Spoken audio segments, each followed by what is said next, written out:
All right, let's get into it. Today, we're going undercover. We're pulling back the curtain on our modern diet, looking past all the flashy ads and the convenience of the drive-thru. We're here to find the hidden forces that are shaping not just what we eat, but who we're becoming. Our investigation starts right now.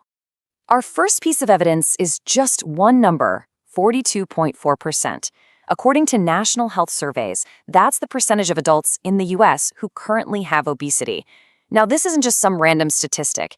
Think of it as ground zero. It's the starting point for a whole cascade of health crises. So the big question is, how did we get here? And here's our next clue. On any given day in America, almost a third of all adults, that's 32%, eat fast food. Now, we're not talking about an occasional treat. For millions, this is a daily habit. The link between these two numbers seems pretty obvious, right? But the real story is so much more complex, and honestly, way more deliberate than you'd probably guess. So, to get to the bottom of this, we're breaking our investigation into 5 parts. First, we're going to define what this crisis really is, the syndemic crisis.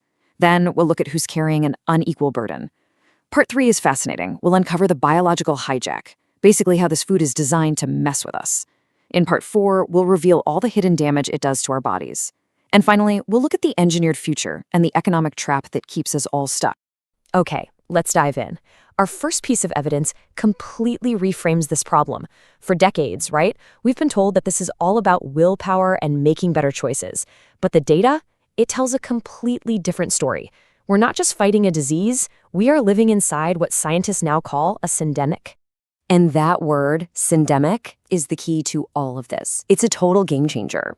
It means we're not just looking at one thing, like obesity. No, we're looking at a whole cluster of diseases. Obesity, diabetes, heart disease, that are all tangled up, feeding off each other. In the most important part, it's all driven by big structural forces. So you see, this isn't a story about millions of people failing. It's a story of a system succeeding.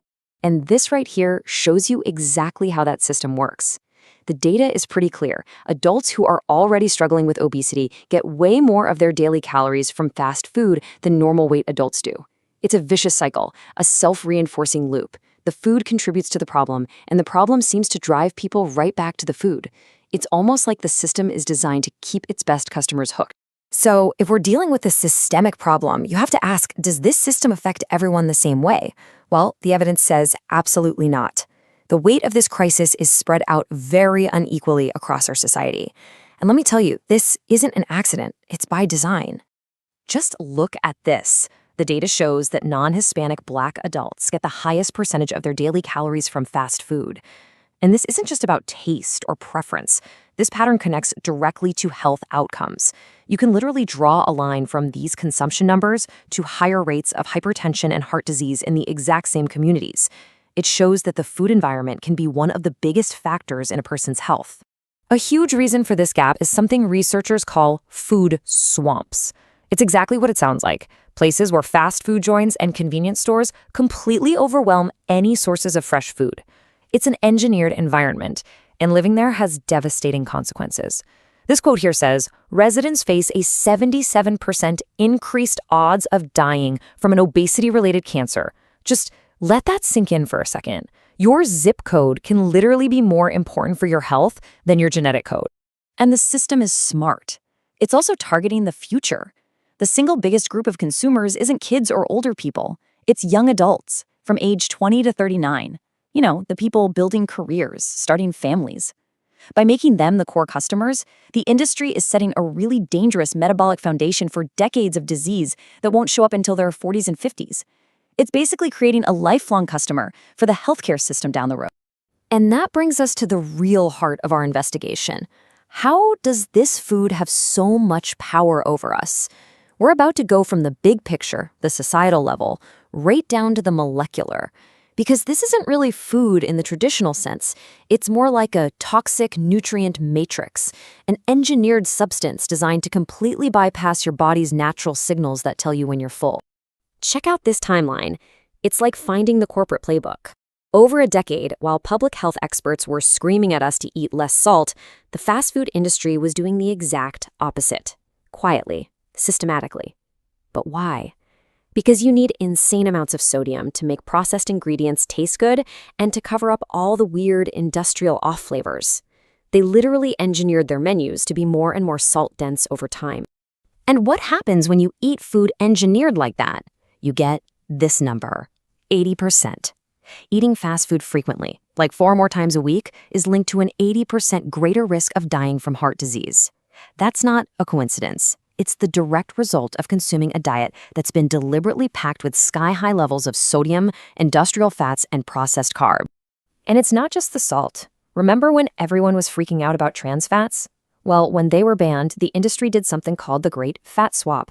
They just swapped them out for other industrial fats, mostly palm oil. And here's what you need to know. Palm oil is loaded with something called palmitic acid. When you eat it in these huge quantities, it basically tricks your immune system. It makes your body think it's fighting off an infection, which triggers this constant low-grade inflammation all over your body. And that inflammation, it's the root cause of so many modern diseases. For the longest time, we thought the damage from this diet was, mostly about our hearts or our weight. But our investigation now turns to some really shocking new evidence. It turns out this is a multi-organ assault. The damage is so much deeper and more widespread than we ever thought. Let's start with the liver. We are in the middle of a silent epidemic of what's called metabolic dysfunction-associated steatotic liver disease, or MASLD. It's basically fat building up in the liver, and this diet is driving it. High consumption is linked to a 55% increased risk. But get this, pizza alone is associated with a 340% increase in risk. Note, that is not a typo, 340%. The assault doesn't stop there. It goes right to our most important organ, the brain. Eating a lot of these ultra-processed foods is now linked to a 28% faster rate of cognitive decline. It literally damages our ability to remember things and make complex decisions. In fact, the connection between this diet and brain fog is so strong that some neuroscientists have started calling Alzheimer's disease type 3 diabetes. And finally, the damage goes all the way down to the cellular level. You've probably heard about the terrifying rise in colon cancer among young adults, right? Well, this slide gives us a huge clue as to why. A high intake of these foods is linked to a 45% higher risk of developing the precancerous polyps that can turn into full-blown cancer. This diet is literally preparing the ground for cancer to grow later on. Okay, for our final section, we're zooming back out. We've seen the damage to our bodies. Now let's look at the damage to our society. We're going to expose the economic trap that keeps this whole system running and show how the next generation is being systematically targeted to become the next wave of consumers. What do you think this number is? It's over 100 billion, with a B. That's the number of views junk food brands can get on platforms like TikTok from their own hashtag challenges. This is what experts are calling digital predation. It is a calculated strategy to get around parents and market directly to kids, making these products feel like a fun, essential part of their online culture.